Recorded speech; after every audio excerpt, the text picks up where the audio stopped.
watch one of the podcasts I listen to when I'm not doing mine is Jocko Willink's podcast. And what I really like about his stuff is I love book breakdowns. He actually will go take an old book, he'll read it on the air, at least parts of it on the air, and they will critically talk about it with his troops, which I think is a really, really fascinating thing.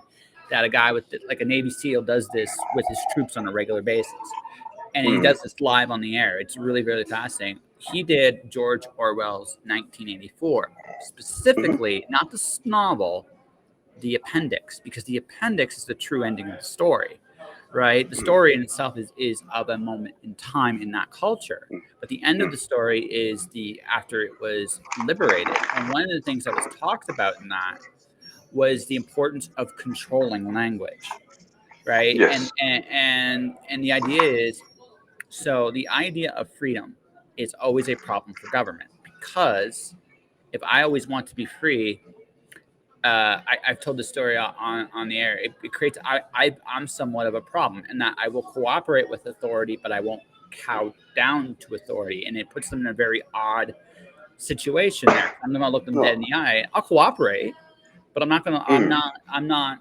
I'm not cowering to it. I have this idea of freedom and who I am and and my own value.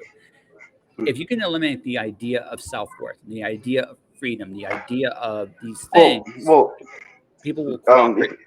if you let me interject here, and sorry, I was looking for my 1984 copy because I wanted to see if I could, if mine came with an appendix or not. Yes, Um, they all do. They all um, do. They so all. Yeah. I'll take mine apart. So um, it's in my actual library. I keep the books in here that I'm reading or the ones that I reread over and over and over again.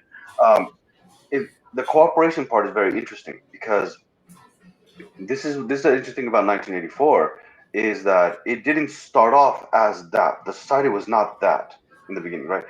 It had to get there, Yes. right? And when you look at that, and then you look at where we are now, and there's many people that go 1984, they're screaming it from everywhere, right? But they don't really see what they're either screaming it because they've heard the quote somewhere, but they haven't really looked into it. And um, uh, there's a man, Jordan Peterson, very famous, as you know. Hmm. But I've listened to a lot of his lectures. But one of them that I like the best is the where he makes the point about the 3 mile quote, where he goes, "No one ever gets you to do something bad.